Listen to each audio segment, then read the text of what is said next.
और वहां पर कोई परिवर्तन की आशा करना और स्वयं आज के जीवन शैली में हटके जीने का प्रयास करना, ये तो बहुत गंभीर मसले हैं।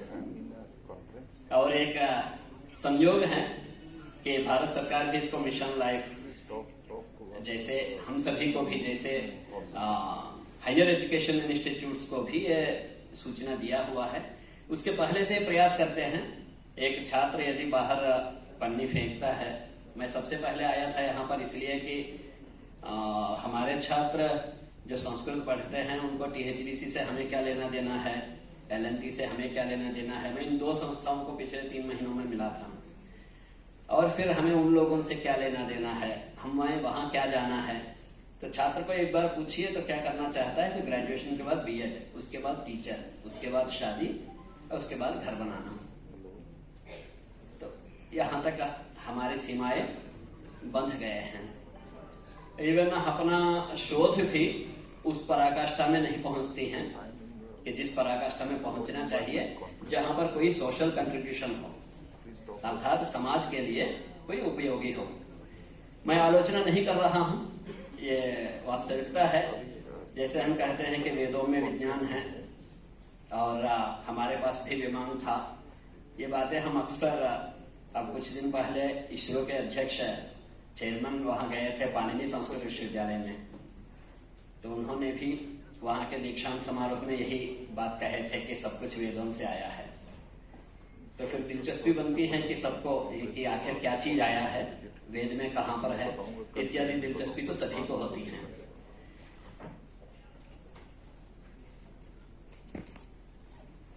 मेरे वाक्यों में या बातों में यदि आपको लगता है कि कोई एक रिलीजियस टिल्ट है तो उस पर ध्यान मत दीजिए, यदि आपको ऐसे लगता है तो, जबकि मेरी कोई भी दृष्टि वो नहीं रहती है।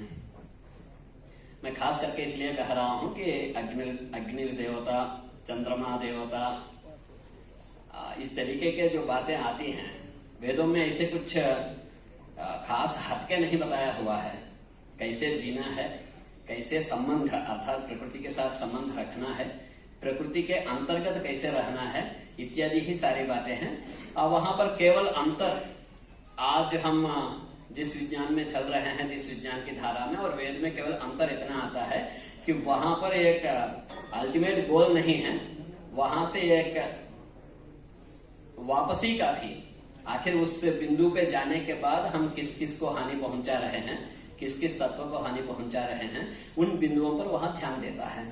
अर्थात वहां पर जिस तरीके से हम गोल्स इस समय में फिक्स करते हैं, तो वहां पर उन सभी को घुमा फिरा के वो ले आते हैं समाज पर और मानव कल्याण पर। इसलिए हम हमेशा सर्वे संतु सुखिनः सर्वे संतु निरामयाः जैसे बोलते हैं। केवल ये बोलने से तो निरामय तो नहीं होंगे, आमय रोग, निरामय यानी निरोगी। तो निरोगी कहां से होंगे? आप जिस पानी को घर में पीने के लिए प्रयोग कर रहे हैं, वो जहां से सप्लाई होता है तो देखेंगे कि वहां पर प्लास्टिक ही प्लास्टिक भरा पड़ा हुआ है, और आपके बाहर के नालियों में भी वैसे ही हैं, और आपके वातावरण में भी ऐसे ही हैं।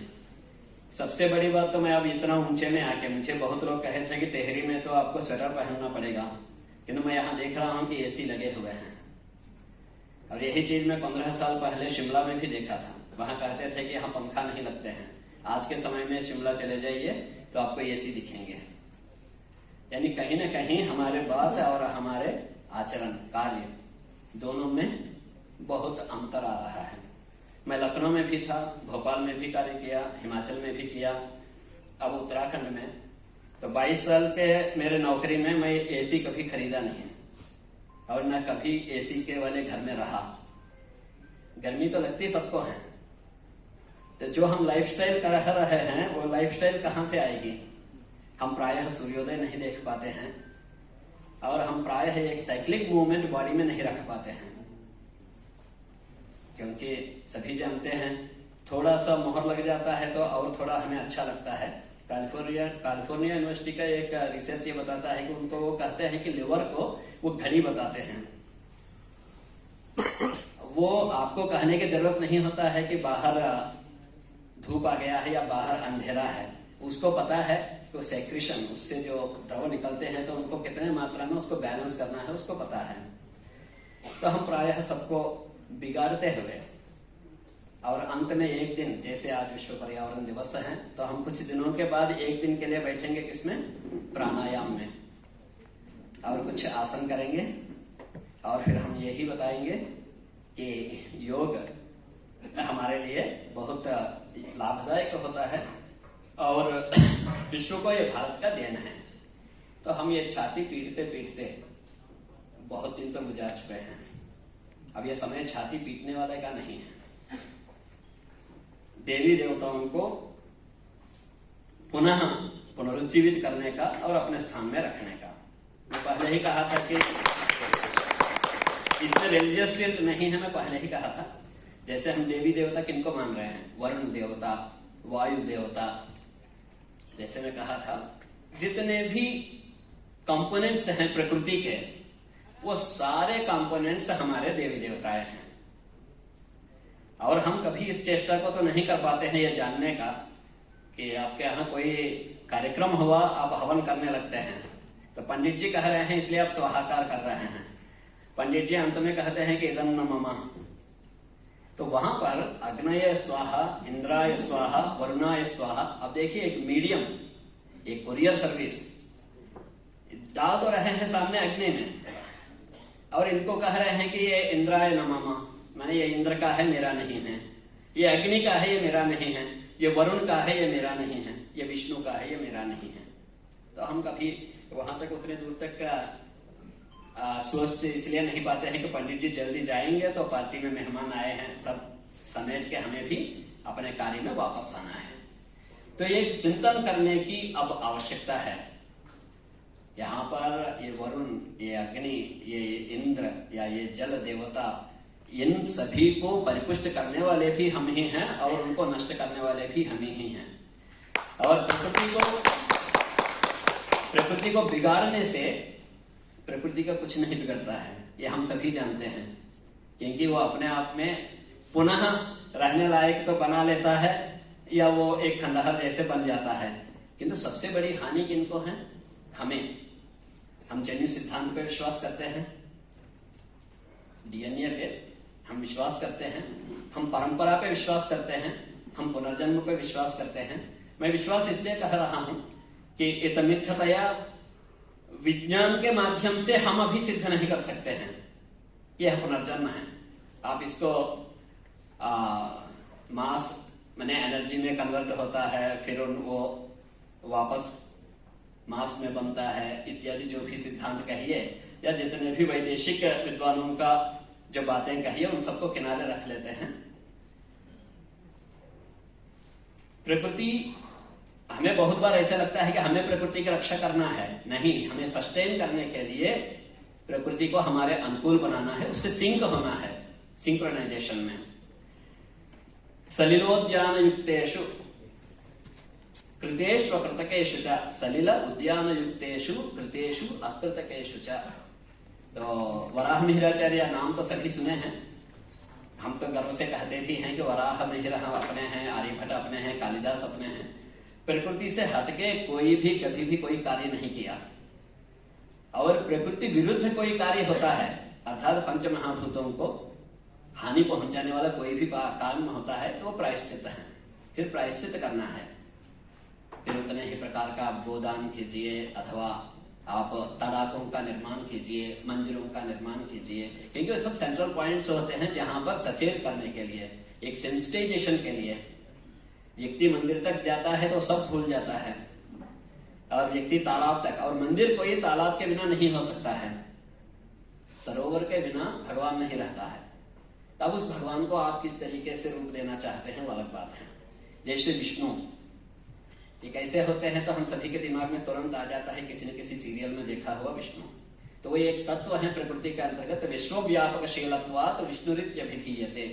विश्व के अंतर जो कंपोनेंट है, जो व्याप्त हुआ है, वही विष्णु है।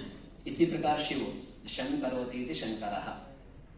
तो वास्तव में उनको एक मूर्ति रूप इसलिए दिया हुआ है कि हम उन तक नहीं पहुंचने की स्थिति में नहीं है।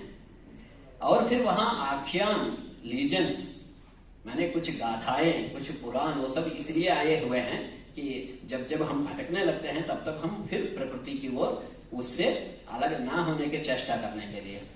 उसी के अंतर्गत आप जितने भी आपके त्योहार देखिए, ये अलग बात है कि अब हम उन त्योहारों को स्वरूप बदल के हम मनाते हैं, तो वहां पर प्रकृति से जुड़ने के ही तत्व हैं हर जगह में।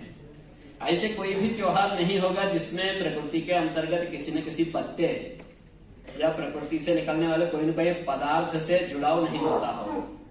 यानी हमें इस सिस्टम को ऐसे ही बनाए रखने का प्रयास है ये। तो इनमें मंदिर जाना संभव नहीं हो पाता है आज के समय में। जो भी कंपोनेंट्स ऐसे हैं हमारे अनुकूल हैं, उनके प्रति सोचने का हमें जब नहीं हो पाता है, तो अब भारत सरकार एक नया आयाम लेके आया है। 130 करोड़ 140 करोड़ में से यदि आप 30 करोड़ को भूल जाइए, यदि 100 करोड़ भी यदि प्रतिदिन जो mission for life, life towards environment, जो भी स्लोगन्स दिए हुए हैं उसका अर्थ यही है कि एक छात्र कक्षा में प्रवेश करते वक्त, अथवा अपने एक कपड़ा खरीदते वक्त, अथवा सड़क में चलते हुए आचार व्यवहार करते वक्त यदि वो थोड़ा भी सोच लेता है कि ये मेरी धरती है, ये पानी माने देवता है और ये पेड़ देवता है, यदि इतना सोच लेता है तो हम बहुत परिवर्तन देख सकते हैं। परिवर्तन वास्तव में देख सकते हैं जो हम आज से भी देख सकते हैं।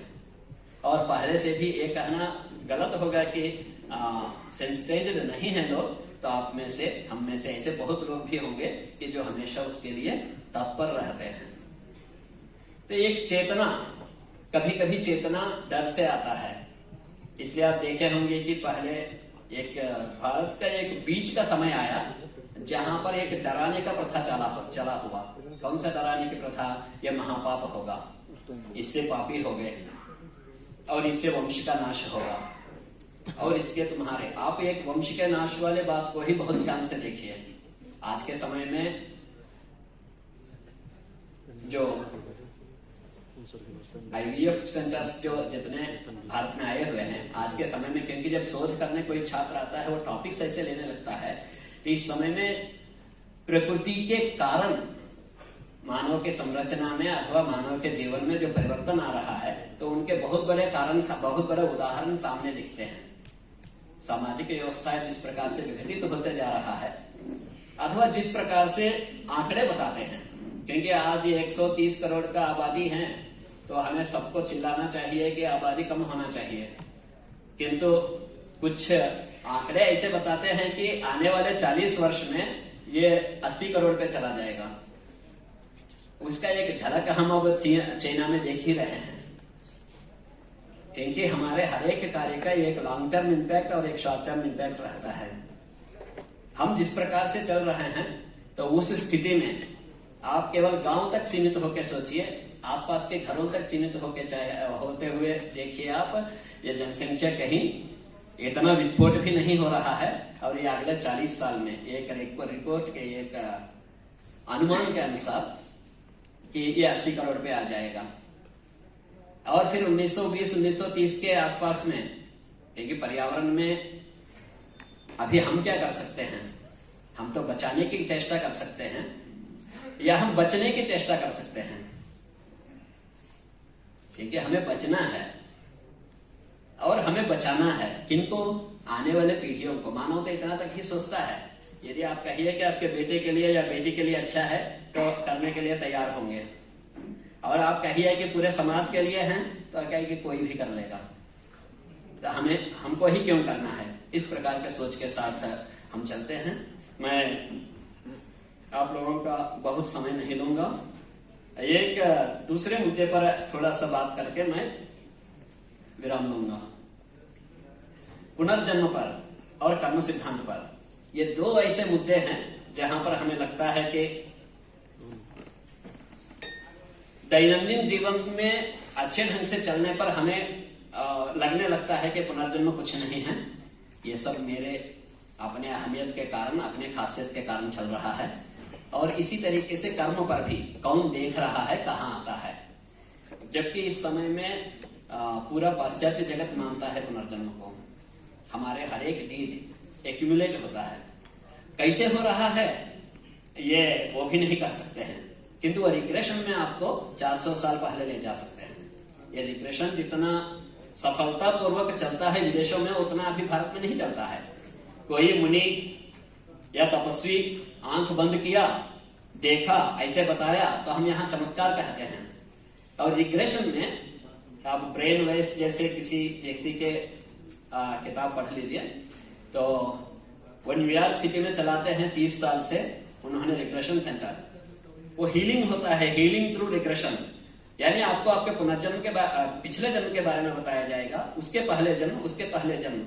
जब आप पीछे जाने लगेंगे, ये मत पूछिए कौन सा ट्रेन पकड़े हैं, क्योंकि आपने मस्तिष्क के अंदर ही आपका डाटा पूरा है, उसमें वो ले जाते हैं। तो आज के समय के आपके साथ का जो दिक्कत है, समस्या है, शारीरिक रूप से या मानसिक रूप से, उसका जड़ आपको वहां पता चल जाता है उस रिग्रेशन में। जबकि वो क्या करते हैं, उस समय में उसको रिकॉर्ड करते हैं। मैं इस बात को इसलिए कह रहा हूं कि हम जल्दी भरोसा नहीं कर पाते हैं। तो ये ऐसे कोई टेक्नोलॉजी है प्रकृति के अंदर, हमारे हर एक चेष्टा वो रिकॉर्ड होता है और वो हमें ही फॉलो करता है। जैसे मैं अब नहीं रहा, मुझे जला दिए, अगला जन्म हुआ, किंतु मेरे जितने भी हैं सब कुछ मेरे ही पास आएंगे। और आइडेंटिफिकेशन क्या है, राख होने के बाद वो कैसे आइडेंटिफाई कर रहा है ये कहना मुश्किल है, किंतु कर्म सिद्धांत का आधार यही है, पुनर्जन्म का आधार यही है। और एक मोहल्ले के 4 घर लगातार रहते हैं और चारों के बच्चे यदि एक साथ में कॉलेज जाते हैं, तो आप ये नहीं कह सकते हैं कि चारों का जीवन एक जैसे होगा।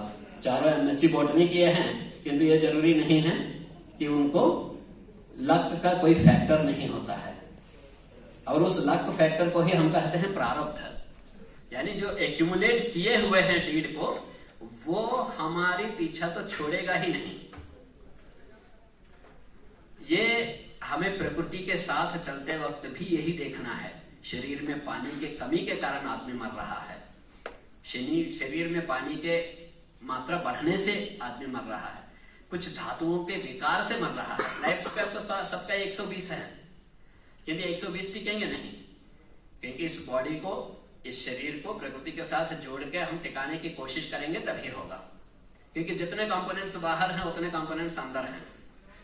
अब जितना हम तड़पते हैं इसको बैलेंस करने का शरीर को, उतने ही हमें तड़पना होगा बाहर को बैलेंस करने का। और दोनों को बैलेंस करते हुए यदि जोड़ के नहीं रखेंगे तो फिर यहां पर खतरा प्रकृति को नहीं है, यहां पर खतरा स्वयं को है। अब हम जितने प्रकार के, कोई मंगोलियन बेबी हुआ, माने ये मेरा विश्लेषण ये नहीं है कि उनका पाप किए हैं या पुण्य किए हैं, ये वाली बात, कारण ढूंढना है। किसी के साथ ऐसे हुआ, किसी के साथ इस प्रकार से हुआ और दूसरा मौज कर रहा है। ये तो विश्लेषण ह्यूमन साइकोलॉजी में हर कोई करता है। अरे मैं भी बहुत मेहनत किया, देखो वो कैसे कर रहा है। हमें प्रतिदिन नहीं तो वर्क प्लेस में 1 महीने में या 2 महीने में एक बार ये विचार तो आता ही आता है। और बहुत बार हम देखते हैं कि हमारे पीछे से जो पैदा हुआ है, जो धीरे धीरे अभी चलना चालू किया, वो कुछ दिन के बाद हमारे सामने खड़ा। ये तो हम देखते हैं। वहां पर हम कोसने लगते हैं, डिप्रेशन में जाते हैं, घर में भी माहौल को बिगाड़ते हैं। किंतु इन सब के पीछे और कोई कारक नहीं है, वो स्वयं ही कारण है। सुखस वो इसलिए ऊपर ये संस्कृत पढ़ने की आवश्यकता, उसमें जितने ज्ञान राशि दिया हुआ है उसकी आवश्यकता यहीं पर सामने आती है। सुखस, जब हम दूसरे को गाली देने लगते हैं, सुखस्य दुखस्य न कोपि दाता, सुख और दुख को कोई नहीं दे सकता है। परो ददाति कुबुद्धि रेशा, दूसरा मेरा हित कर रहा है ये सोचना, ये तो कुबुद्धि है। अहं करोमि इति वृथाभिमानः, यदि हम ये सोचेंगे कि अरे मैं ही कर रहा हूं, ये तो बेकार का अभिमान है। तो फिर कैसे ये सब चल रहा है?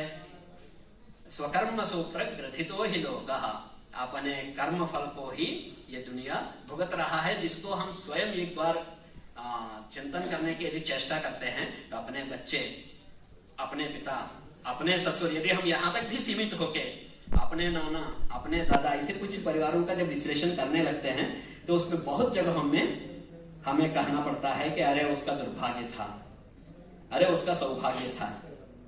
किसी को कहते हैं कि जो आगे पार कर लिया वो बहुत लकी है। हम ये नहीं कहते हैं कि मेहनत किए हैं, क्योंकि मेहनत किए हुए दो लोग हमारे सामने दिखते हैं, एक वहीं पर है और एक दूसरा आगे चला हुआ है।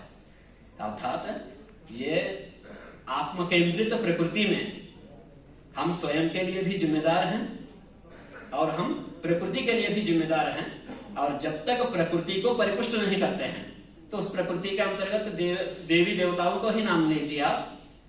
जैसे मैं कहा था, हर वृक्ष देवता, मैंने पत्ते पत्ते में देवता, हर जगह में आप गंध से लेके, चंदन से लेके, हवन के लिए उपयुक्त करने वाले लकड़ी से लेकर, घर के चारों ओर वास्तु में बताने वाले वृक्षों को लेकर आप हर स्थान में जाइए। तो पुण्य कमाने की चेष्टा पहले क्यों होता था? उन्होंने ये बगीचा बनाया था। अरे बगीचा उस टाइम में नहीं बनाया होते तो अब तो मल्टीप्लेक्स हो सकता था वहां, ये भी चर्चा हो सकता है। किंतु पुराणों में या धर्मशास्त्र में जितना महत्व इन चीजों को दिया, तालाब का, कुआं का और बगीचे का, माने उद्यानों का, उतना महत्व और कोई दूसरी चीज को नहीं दिए हैं। वहां पर भी उसका जीर्णोद्धार का, नया बनाने का एक ट्रेंड चलता है, किंतु नया नहीं, एक पुराना जितना है जो उसको जीर्णोद्धार करने का, उसको 8 गुना ज्यादा फल बताया हुआ है। इतना वहां पर क्यों बताया हुआ है? आपको सुबह से शाम तक सजग करने का और सुबह से शाम तक आपको एक इंगित कराने का कि यदि ऐसे नहीं होगा तो अभी आप ठीक से चलेंगे तो फिर अगला जन्म ऐसे होगा। आप अन्यथा मत लीजिए कि मैं बार बार अगला जन्म या पिछला जन्म कह रहा हूं। किंतु ये प्रश्न सभी को लगने लगता है जब हम समाज में आगे चलने लगते हैं। तो मेरे साथ ही क्यों, हम सबका एक टैगलाइन होता है हमेशा, तो हम सब कहते हैं कि मेरे साथ ही क्यों।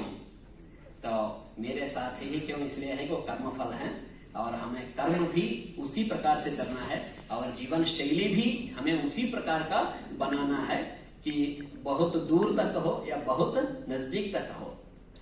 हम यदि परोक्ष से या प्रत्यक्ष से यदि हम किसी चीज का कारक बनते हैं, जी हमारे घर से तो पानी नहीं गया बाहर, हमने तो उस पानी को प्रदूषित नहीं किया, ये कहने के लिए नहीं।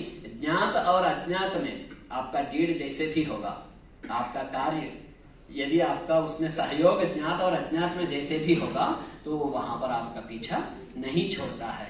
इसलिए आदमी क्या करता है कि अधिकांश समय एक क्रमशिक माने अनुशासन पूर्वक जीने लगता है।